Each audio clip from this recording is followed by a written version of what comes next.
Hello, everyone, and welcome to the Future Space. I'm your host, Daniel Fox. Our guest today is Dr. Greg Autry. Greg is Space Czar at the University of Central Florida. He was NASA's White House liaison and twice served on NASA's agency review team, as well as FAA's Commercial Space Transportation Advisory Committee. He has twice been nominated by the president to serve as NASA's chief financial officer. He is the author of Red Moon Rising, How America Will Beat China on the Final Frontier, Death by China, and the New Entrepreneurial Dynamic. Greg, welcome to the Future Space. Thank you, Daniel. Glad to be here. Greg, what would be your three words that for you capture the essence of space? Wow. Opportunity, security, community. And community. Well, I think it's a balance of those things. But one of the things I like about space and the reason that I'm in space is the people I get to hang out with. So I always think of it that way. It's a domain. It's a cold, empty, heartless domain. But here on Earth, it's full of people that I love to work with, cooperate with, sometimes argue with. So yeah, I always think about the space community when I think about space. How would you describe the space people? What's special about them? They're crazy. They're passionately crazy. They're people who really care about what they do. There's a lot of areas I could get up every day and go to work in, but this is one where almost every morning I wake up, I'm excited about something, or maybe I'm upset about something. And I know there's a lot of other people on board with me, and they're doing it and working ridiculously long hours. And they're always available at like Saturday at 7 o'clock when I've got something important to talk about. Yeah, literally, I won't say who, but somebody from the government wanted to meet a bunch of important space people, and it was on a Saturday afternoon. By Saturday at 8 o'clock, I had the CEOs, former NASA administrators, and members of Congress on the phone with this guy with no notice. And I just don't believe that would happen in any other domain. I was working in the outdoors environmental community for a long time because of Field the Wild. And there was such a weight. The entire industry was almost defined by this sense of doom and gloom. And then you get into the space industry and everybody's just excited about finding solutions.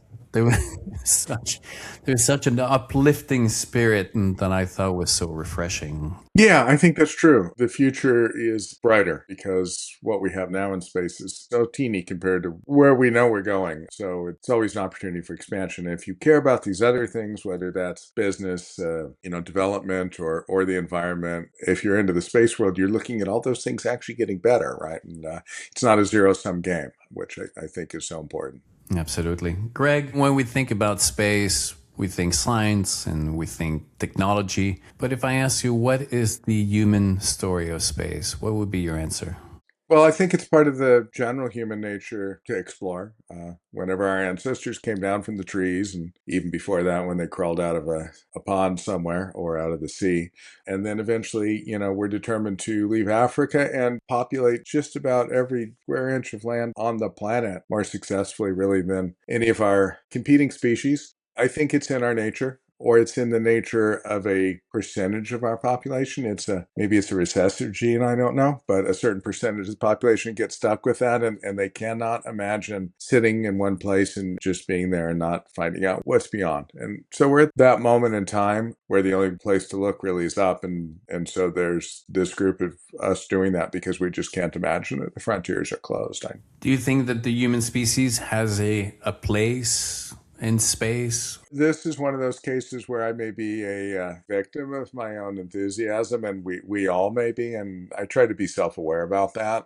I'm not religious, but occasionally I can perhaps be a little bit spiritual, and I have to think that it's astounding to believe that all of that is out there, and we're in this teeny little corner of outer arm of a spiral galaxy with no purpose. So yeah, I do. And even if you just look at the solar system, it's hard to imagine what's there not perhaps being there for us. So there are times I really believe that we're living in the simulation, and there's so many convenient things like the relatively large moon we have at a relatively challenging distance, and the fact that we've got a planet very similar to ours with a very similar rotational period that is conveniently challenging distance and a conveniently challenging environment, but it's we know it's within our engineering capabilities to do that, right? The gravity well that the Earth is in, wow, if it was much more, we couldn't get out of it with chemical rockets. It just couldn't be done. But it's enough that you can do it. You can't do it single stage. You got to build a two-stage at least. It's complex, but it's entirely within our engineering skills. So that all just kind of makes me feel that, yeah, we do have a place, that we're destined. But in any case, we're certainly capable of it. There's certainly reasons to do it beyond just it would be cool. There are benefits back to our planet that are, I think, going to be essential. If we don't do this, we definitely end up in a zero-sum game. And the best thing we could do is find ways to restrain each other from damaging our, communal environment and ending up with political ideologies I abhor. So if you don't love the idea of ever diminishing expectations under some sort of communist regime, then I think you really have to believe in space. Or Malthus is right in the end, and it's pretty dismal. On the meta scale, it would be such a waste of energy, from nature, of developing such complicated organisms only to disappear when the earth and the sun grows up. What would be the purpose of that entropy or that scale if it's not for ultimately life to connect, right and beyond? And maybe that scale and that number of world out there is that hopefully there is one species somewhere who's going to figure it out how to start connecting the dots. Now we have that capacity, hopefully, and comes with it the responsibility. Yeah, I think so. That responsibility word is really important too. So even if it's just random, here we are, for us to fail to execute on that and carry the beauty of life outside of this fragile biosphere, as Musk is always concerned about creating a backup plan for humanity. It's also, we are the apex of our biosphere's evolutionary effort, and it's our job to carry our biosphere, not just ourselves, beyond this little spot. Greg, I got a question because I know it's in your wheelhouse. When we talk about the astronauts who go up to space or in orbit, and then they look back and they start talking about the overview effect, and one of the common sentence or realization is that we all come from this planet, and therefore we should all get along. I've always felt that this was a very unproductive and naive conclusion because even a family in the same house does not necessarily get along, and we're all separated in different rooms. And if we look back at the planet thinking that just because of the origin, therefore everybody gets along, it misses the complexity of the world that we live in. And, we are separated geographically, we're separated culturally. Our societies have different realities. And right now, we have China, we have Russia, we have all these different players into the game. Is that narrative doing a disfavor to the task that is at hand? Yeah, I think you've hit a real point there. When you do look down at the Earth, you get that there's no borders, and our atmosphere is frighteningly thin. I've heard several people say that. When William Shatner came back from his New Shepard flight, I remember he was scared, right? And I can see that, not having seen it, but I understand where that's coming from. We do have a communal interest in it working. I think we can look down and see that we probably don't want to destroy this fighting with each other, but that doesn't mean that moral relativism or political relativism is the word of the day. It doesn't mean that there are not better systems and worse systems and better ways and worse ways of doing things. And I'm a great believer in the evolutionary principle. We've kind of hit on that a little bit already. And I think that our political systems are an evolutionary competition. And I think some of them are awful. And I've mentioned that already also. And it doesn't have anything to do with the individuals that are trapped in those systems, whether they're opposed to them, repressed by them, or supporters of them, perhaps naively. When you're born into something, sometimes you're capable of believing what you're told. But I do think that when I look down, what I should see is that I want all those people to have better lives. In my mind, that includes more individual liberty, economic activity, and the things that I ideologically believe in. And perhaps if Chinese taikonauts look down from the Tiangong space station, they see the opportunity to fuse everybody into to one single mind of Xi Jinping thought. I don't know, but it would be interesting to see how the overview affected me. But, I know a lot of astronauts, and on the American side, most of them are pretty good patriots. Some of them are pretty darn unhappy with their Russian friends right now. And, just because they've had that experience doesn't mean that they don't see what's going on in Ukraine, for instance, and despise it. And that's another argument often that is used with space or International Space Station. And they point at the reality of all these different nationalities that are coming together. But this is a very small sample of the complexity of societies, and where you have, once you start having millions of people together with different politics, it's a lot more complicated. And, one of the things I like to point out is these are very entitled people, okay? And it's not just the commercial astronauts who are mostly at least 100 millionaires, right? Or more, maybe.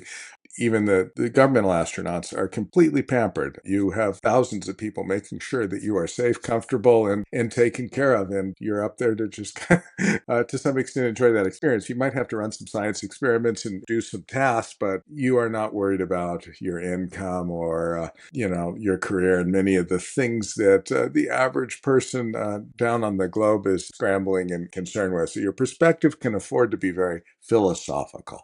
At the beginning of the space race, it was very much the US and Russia. And in fact, Russia was mostly first in so many until the US realized what was happening. And then everything kicked in gear. There's a famous speech of Kennedy talking about, obviously, if we can do it. The reality is that Kennedy did not really believe in space. He just saw the strategic aspect of it. And then Russia fizzled out with the reality of what Russia is. Do you think that China is similar in its long-term strategy, that it's a society that has great ideals but will not really fulfill, or China is very much a different adversary for the space race? That's a good question, and it goes to a much deeper historical context of the US, Russian, China triad. I think that China's political ideology, and particularly with Xi Jinping, has been very regressive compared to the earlier leaders, and particularly Deng Xiaoping's strategy. I think you have a very Soviet-style mindset there, but they have the very unique circumstance of benefiting from Deng's brilliant strategy, which was to bring the West into being friends of China and to use the West and their economic power to China's benefit, and frankly to trick and manipulate us into to supporting their rise and bringing them into a position of economic and military competitiveness with us. It was very carefully planned and well executed up until Xi Jinping's period of time. So when it comes to space, I think the Soviet Union was always kind of doomed. They were always kind of Wile E. Coyote, had stepped off the cliff, and they didn't quite even know it from their economic perspective. And so therefore, all of their other ambitions, whether that was military or space, were going to be non-sustainable. And, Gorbachev, of course, figured that out. The US was lucky enough to have this incredible largesse, having basically let the rest of the world destroy itself during World War II. I mean, Asia and Europe were just gutted. So America could produce whatever America produced and sell it to everybody in the world and become enormously rich, funding reinvestment in our technologies across the board, and therefore do these crazy things like go to the moon and not go entirely bankrupt doing it. So that was a weird and unique historical point. We're now at a point where America can't afford to do that. We could not spend 5% of our budget on our national space program. Right now, we spend 0.3 something percent, and there are people clearly want to cut that. China, on the other hand, is in that sort of Soviet ascendant mode where they're making everything, producing all these things. They believe that they are the future and it works, and are very passionate and convinced that they're going to succeed. But again, I think that if the West, and there are signs of this, gets its act together and stops funding the Chinese rise, then I don't think it's sustainable on its own, because it really is a corrupt, centrally planned economy, not much different than the Soviets at its heart. But they're smarter. They saw what the Soviets did and learned those lessons, and they don't intend to go down the same path. And we shall see, I guess. I think they're a worthy adversary in space for us to compete against, and very real at the moment. Do you find anywhere where they're definitely ahead of the US community, whether it's the moon, their space station, they're slowly getting their rockets landing upright, but they definitely have been more successful when it gets to the moon. Is that definitely a place where they're leading, or they're not really? Yeah, I don't think it's important to worry about its leading. It's something I always try to say is never worry about the state, always look at the vector. Whenever you're analyzing anything in business and sports, you want to know who's going to win. It's not about where they are today. Don't count up their wins and losses today. What is the trajectory? And China's vector is amazing. The American vector is, I'm thinking of a nice word, but not amazing. We are ahead, but we are absolutely, definitely about to be passed up because they are moving forward in so many categories so well. And, on the robotic moon landings, we did that back in 1968. I forget when Surveyor landed there, but before Apollo did. And, so that's no big deal. Could we have landed on the dark side of the moon anytime we wanted? Yes, we could have. We just never chose to do that. Heck, we landed on the dark side of Mars, to be honest, multiple times. So we're ahead of them, but they are executing well. They've done sample returns, and we can't even, for some reason, get our Mars sample return planned at a reasonable budgetary price, so we kill it. That's embarrassing. So our only enemy is ourselves here. We're definitely ahead, Daniel, but we're choosing to move slowly in fits and starts and in ways that don't make sense, and they'll methodically take advantage of that. It's all about, incentives. And I think that for decades, the incentives were just not there to pursue. China has a lot more to prove than we have. We're become too complacent. Authoritarianism really has a certain power when it comes to big engineering projects. And, I'm constantly irritated online when I see the China propaganda post about their maglev trains or their big buildings with LED lighting or whatever bridge they built that hasn't collapsed yet. Because it's easy when you don't have to worry about environmental protesters or the rights of property owners or, whose money you're spending, you just get it done, right? And then I even meet Americans. Oh, I went to, Beijing and it was so wonderful. I had well, of course you did, But the people who went to Berlin in 1936 came back smiling and said it was amazing and beautiful and futuristic, and they had Zeppelins, and oh my gosh, they treated me so well because, as long as you're not looking at the other stuff you're not supposed to see, it feels that way, but it's a facade. That said, their accomplishments in space are solid. Their space station might be up there longer than ours, and we're, again, moving in fits and starts on the commercial replacements there. That Leo gap looks real to me, and I can see Chinese researchers and even European researchers and even American researchers lining up to go to the Chinese space station if there's nowhere else to go. What are your thoughts about the timeline or the place of companies like Vast and Axiom that are taking on something very big, which is building space stations? The economic realities of these endeavors are huge. So when you look at these projects and these companies, what are your thoughts about the capacity to execute? Well, first of all, we've got to look at what we have now, which is the ISS, which is a huge, complex beast with a lot of capabilities, and it's expensive to maintain. We spend almost $3 billion a year operating that thing when you count all the moving parts that go into sending astronauts and supplies up there and doing what we do. NASA really wants to get that $3 billion a year back and reapply it to exploration programs, or should I say, the people who tell NASA what to do in Congress and the White House want that. And the commercial companies have been asked to step up and fill the gap if we deorbit the space station, which right now 2030 is kind of the nominal date. An earlier White House PBR suggested 2028. Ted Cruz would probably like to extend it to maybe 2035, but you can't go on much longer than that. The CLDs are not ready to go. Why are they really not ready to go? With the exception of VAST. I think VAST will fly on time. But the permanent ones, and to be clear, VAST's initial effort is a non-permanent space station that's relatively small. Permanent ones aren't there because they don't have any guaranteed tenancy from NASA or anyone else that will make their investment argument close. And NASA, oddly, hasn't seemed to understand that. They seem to think that if they change the rules in the RFP, that, the stations will emerge. But the reality is they need a customer.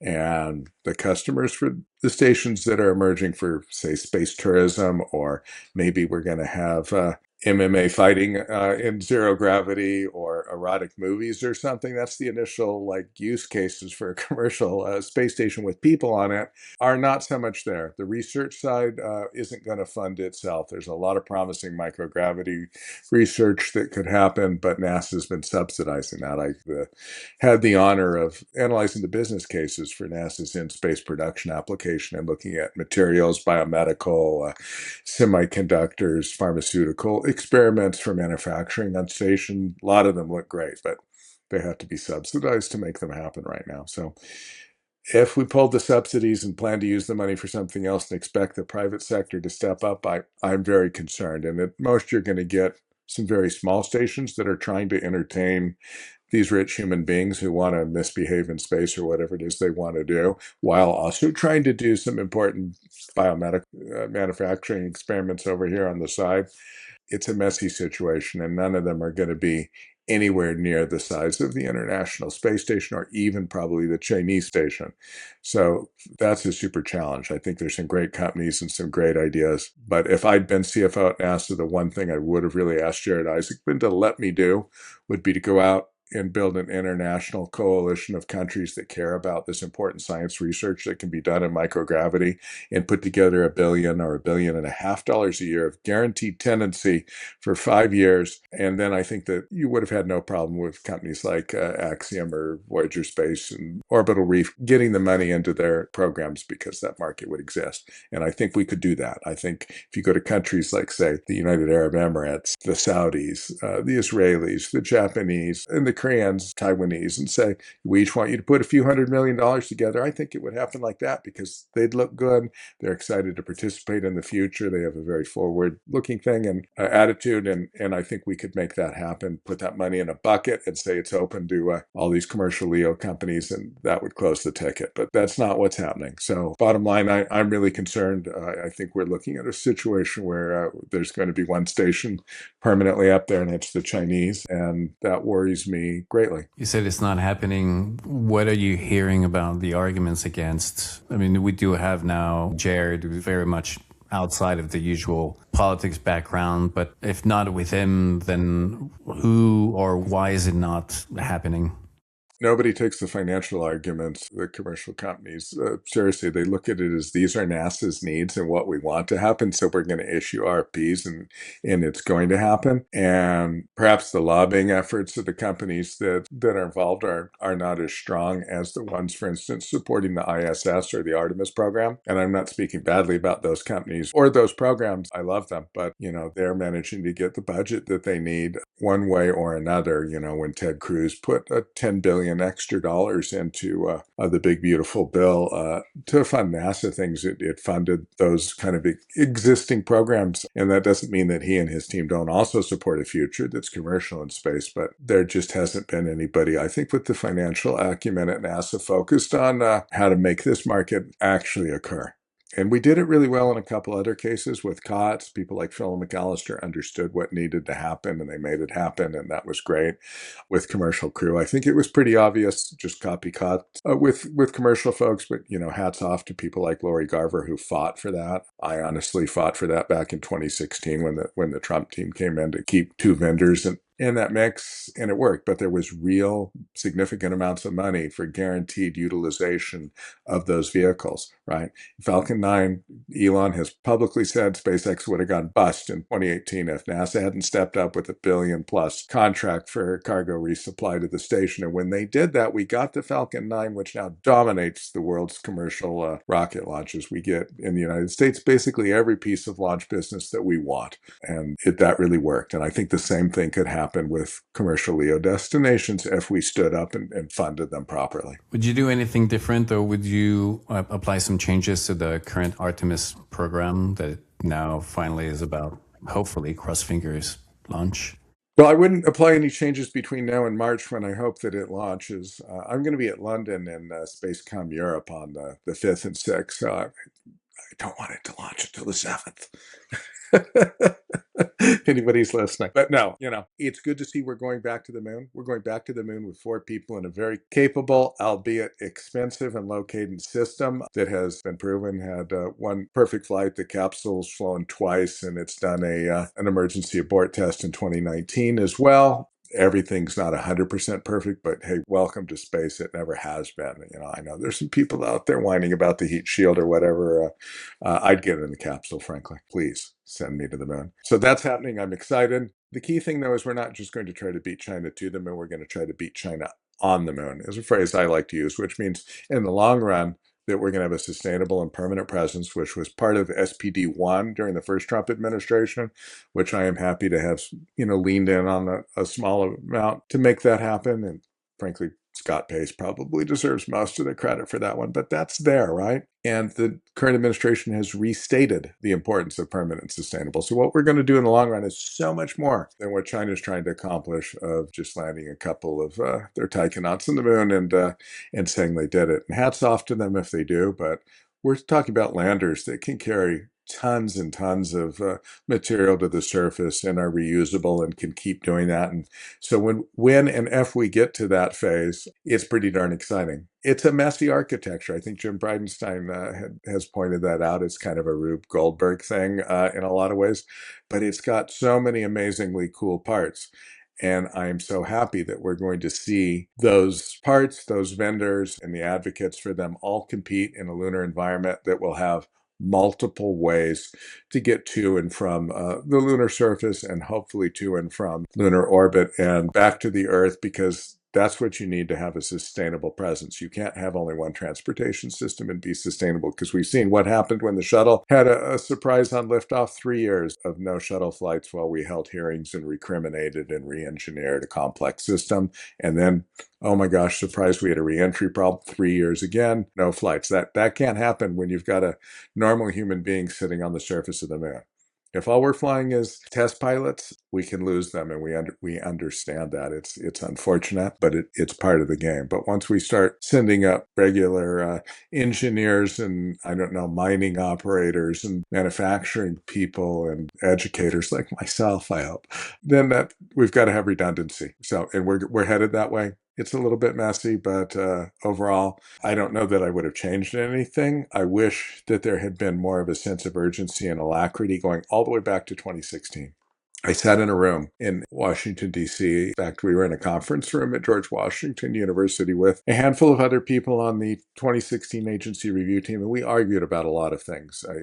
We were all appointed by the same president to that team, and we were all in the same party, but we disagreed vehemently about certain ways to do things, but we agreed we were going back to the moon. We agreed we were doing it sustainable. We signed off on that. We went and sold it to the vice president, basically, and I would have thought, walking out of that room on January 15th, 2017, that we would have been on the moon by 2024 for sure, because everybody expected, oh, we're going to have 2 terms and, this is just going to happen. But I was adamant that we needed to have stakes in the ground by 2020 in case that didn't happen, that were irrevocable.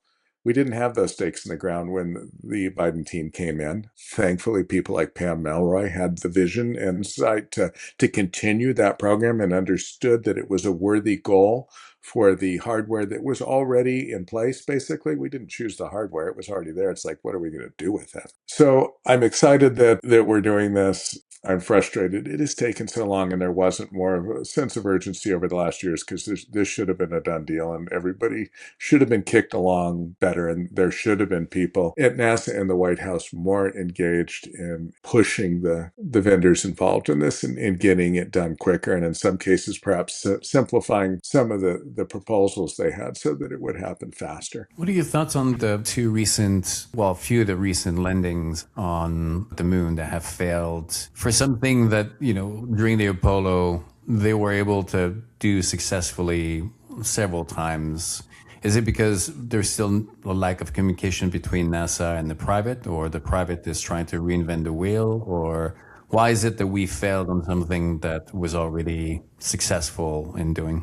Yeah, I'm actually going to suggest that there's a failure in communication between the present and the past. If you look at the problems with the Orion heat shield, for instance, digging into them, and NASA dug into them very carefully, and I want to compliment Administrator Isaacman with taking an eyes wide open look at that situation before launching Artemis 2. But the fracturing and pieces popping out of that heat shield turned out to be due to the way that material was applied to the capsule because of lost knowledge from the Apollo era.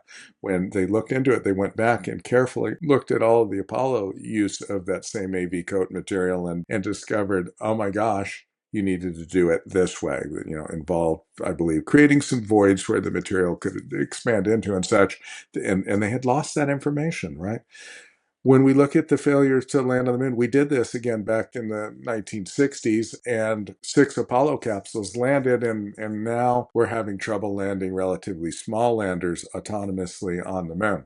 There's some obvious things like maybe they shouldn't be really tall and have high centers of gravity and relatively narrow feet, because it turns out the lunar surface is a lot more undulating than any of the pictures. Whenever you see these AI generated images of the moon, it's flat. Professor Daniel Brett, where I teach at UCF, loves to give this talk. He just gave one at SpaceCom, so I'm kind of stealing from him, but he goes, it's not a billiard table, right? You've got to have a really wide lander with a low center of gravity like you had with Apollo, and when you come down, you can't see anything because the dust gets kicked up as soon as the engine turns on, and these landers have been using laser LiDAR, for instance, to detect their altitude, and then they keep losing their altitude calculation, probably because of the plume effect of the regolith dust being kicked up when they land and they can't see. And so what is the solution to that? We're going to add another LiDAR detector on it to compensate. And it's like, you got two blind eyes, is what Dan likes to say. And he went back and he looked at the transcripts of all the landings on the Apollo landers, right? And a couple of those landers were kind of dicey with where they were located, next to a crater or a boulder, or at least one of them was within 2 degrees of a failure angle, but they all succeeded. And his conclusion is that the pilots reported they couldn't see anything when they were landing, but they had looked at the ground before, and they'd memorized the terrain, and they were dead sticking it with a gut feel for how high they were, and that's how they did it. And maybe we forgot that, but I believe with AI, we should be able to have the lander look at the ground and use inertial guidance to do the last 100 feet and probably stick it. But hey, I'm not an engineer. I'm just passing on what I've heard. And I think it's interesting, that idea, though, of the communication failure is not between NASA and the vendors. It's between the present and the past. And clearly we did this before. Well, China just did it. And so they did, repeatedly and reliably. Yeah. SpaceX is about to go IPO soon. They just merged with their AI department. Do you think that SpaceX is today's East India company? We shall see. You know, the East India Company wasn't just a company, for those that may not know the background. I'm a history buff, and I actually have a cool gig where I lecture on history on cruise ships to get free cruises, which is kind of fun. So I go all around the world doing that. East India Company had its own private army and navy, controlled a large portion of the world, and extracted great value from it, and mostly brought it home to Britain, but also reinvested it in colonial endeavors around the world. They had a government mandate as opposed to just being a startup with a visionary entrepreneur. I think SpaceX wants to be that East India Company. It'll be interesting to see whether that single person visionary company that Elon has created can morph into that. Because for a company to live for as long as the East India Company did, you need a bureaucracy that is self-perpetuating, and that's not so much in Elon's nature or in the nature of American startups in general. When you look at great American startups, and I mean companies, interestingly, like Boeing and Lockheed, their founders, Bill Boeing, Alan Lockheed, say Howard Hughes, radically independent, disruptive thinkers that caused a bunch of trouble. But for their companies to survive, they had to build that sustainable bureaucracy. It'd be interesting because Elon is just so opposed to that bureaucracy. Without him, someday, hopefully he gets to Mars and sets up his colony. And wow, that would be incredible. I'd love to go join him at the last minute of my life. I don't want to spend too long in a hole eating crickets, but someday I'd love to be part of that future he's building there. Does that succeed on its own without him? I think that's interesting. And that the IPO's an interesting challenge there too. Many people say, "Oh, the company can't continue its occupied Mars goal if it's publicly traded, because you'll have stockholders running a board of directors who care more about the quarterly report that's coming out and what the profits are." And you look, at some of the strategic decisions that Elon has to make at Tesla and how different they are than the ones he makes at SpaceX. At SpaceX, he's thinking long term and he's taking a lot of risk with failure. At Tesla, he has to offer, special sales incentives to get, more cars out the door before, the week before the quarterly earnings thing comes down. And he would never do that at SpaceX. So he's brilliant in his ability to execute on both those domains. But once SpaceX becomes private, is that an issue? And my response is no, I don't think it is, because There's a couple different ways this could play out. We've not seen the structure of the supposed IPO. Hopefully it can be structured in a way where Elon can maintain control and he doesn't have to make the compromises he does at Tesla, which have obviously irritated him many times. Or Elon may just end up being the world's first trillionaire based on this IPO. He's, close enough that's possible. You got somebody with that much money, they can be the customer of a great space company, and the customer wants to go to Mars. The customer is always right. So Elon could be feeding private capital into that system that controls the direction that the company goes. Or he might have thought of something else, but he would never fail to understand that challenge, obviously. So I'm fairly confident that the company will continue on its mission with his vision, regardless of its legal structure and who is nominally the owner. I always wonder about Mars. If you look at the progress of exploration or immigration when people move like from Europe to North America, North America was not the intended destination, right? It was the Asian route, spice route. It was on the other side. And in the process, they found North America to be a much better deal than going all the way across. But we need those carrots, these big dreams that can justify the investment. Do you think that Mars, by the time that we have the capacity to establish presence, we're going to realize that there are other options that are better than just try to settle on Mars? That's a great question, Daniel. Firstly, I don't think Elon's wrong. I think he's totally right about needing this backup plan for humanity and our biosphere. And I do think that of all the space development possibilities in the long run, Mars is the best environment. That gravity, that rotational period, that's just beautiful. The fact there is water there, there's oxygen to be had. Most of the materials, we need a nitrogen shortage apparently, but I bet we can work that out. In the long run, I think so. In the short run, I think there are real reasons that the moon is appealing for national security and for economic developmental reasons. And I think we'll find on the way to Mars that we want to spend more time on the moon than we thought. And Elon seems to be making that pivot.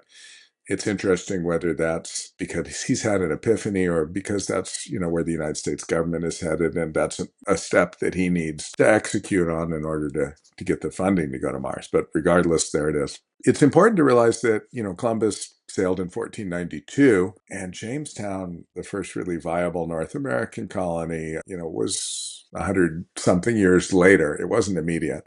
You had St. Augustine, Florida, but not much going on there at the time. But what we know now is the American experience there was a long pause before that actually happened. And so I'm not surprised that it's been 50 years since we were at the moon before we go back and do something serious about it. Let us see what we can do. Might we discover that the microgravity environment and living in free space in an O'Neillian sort of vision turns out to be just fine? I don't know. We'll see. We don't know, for instance, whether Mars works long-term because we don't know whether you can gestate a vertebra on Mars. And this is a super important point. You may not be able to have babies on Mars, human or any other animal, because the low gravity won't allow the embryos to properly develop. There's certainly data to suggest that embryos do not develop properly in zero gravity. But we have no data between 0G and 1G. We don't know what 1/3 G or 1/6 G will do. We should have done experiments on that.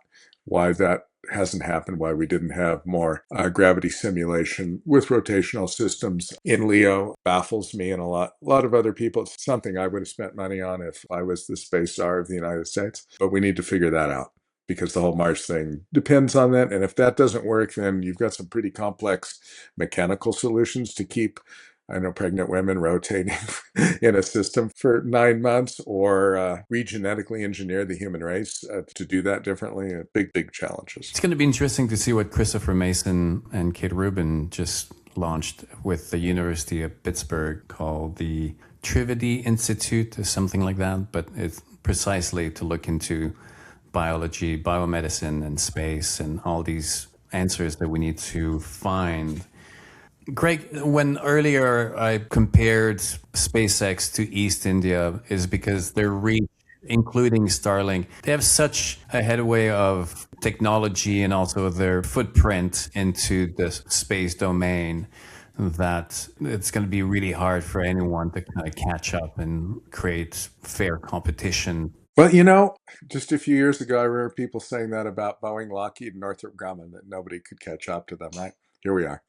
I think that if there's people with the right attitude and they get the right backing, you can do a lot. But it is hard to beat the combination that Elon brings to the table of genius, passion, and vision. And, you'll have to be able to do that. I think what Blue Origin is doing is pretty amazing. And clearly they've got the resources and they have a newfound sense of alacrity in the organization that is moving them forward. So that'd be interesting. When we think about Starlink, though, Elon has been so smart at doing the thing that everybody else wouldn't do, which is finding every step along the way a justification economically for the next thing he needed in order to get to where he eventually wants to go. He was not just going to do what he originally thought, which was he was going to build a rocket and send a plant to grow in a dome on Mars. That was frankly a silly idea, but I'm glad it inspired him to dig in deeper and learn what he really needed to do, which is develop a series of economically justifiable companies that would build the capabilities he needed. So now not only does he have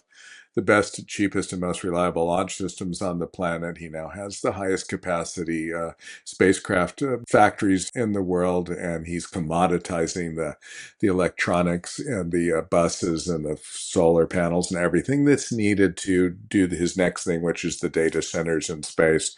And yeah, it's hard to keep up with that, but it's a really important point. The poor companies that decided they were going to mine asteroids 10 years ago, that popped up and failed, smart people, some of them my friends, but that's not a business model. You've got to, every step of the way, be able to return cash back to your investors within a few years, or significant value to the government or some customer that is not going away. I'm just writing this piece about the word unreasonable. And unreasonable is always part of the equation, whether it's Elon Musk or Steve Jobs. But the way to get there has to be based on reason. If it's just unreasonable ideas without any reason behind it, then it just goes nowhere. Well, I don't know if you know Barbara Belvisi and her company Interstellar Lab by any chance.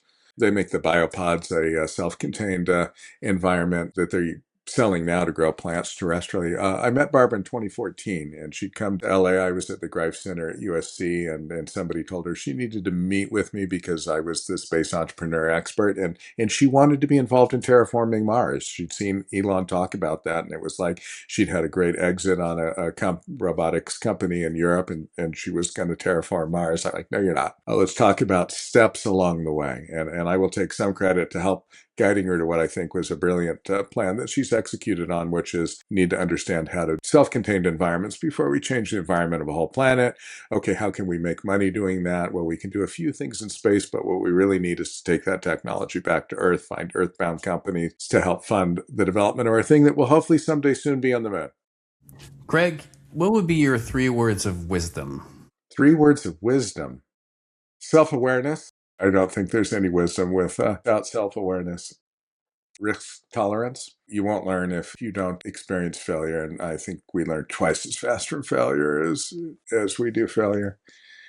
And my last word of wisdom, just going to be spacey and say explore. I think that's one thing that we've become disconnected with is the process of learning, the process of growth. Learning is by definition very messy. You can't, you have to get outside of your comfort zone. Even just down to the molecule level, a muscle cell will basically break itself so that it can build itself again. In your bones are continually fracturing and regrowing, and that's why exercise is important to your skeletal system. Yeah. It's a process of creative destruction. And growth is an undeniable reality of life. You cannot stop growth. So if you're not happy with one model of growth, then you have to figure out a different model of growth. But to say that we have to stop growth, first of all, you will never achieve that. And then it just creates this weird place where people are not kind of in full denial. I agree. When life idled on Earth for billions of years, it was single-cell organism. And then it made that giant leap from single cell to multi-cell, and evolution exploded. And you get the Cambrian, and here we are. We're about to go from single planet to multiplanetary. And just this idea, this entire new field of human experience and exploration, it's a fascinating times that we're in. It's a challenging, very challenging, but it's also a fascinating outlook at life. I couldn't agree more. Greg, it's been a great pleasure. I know that you're working on so many things. Can't wait to see all of it. And I'm looking forward for a path to cross again. It's always a pleasure for a conversation. See you soon somewhere, Daniel. Excellent. Thanks, Greg. Ad Astra.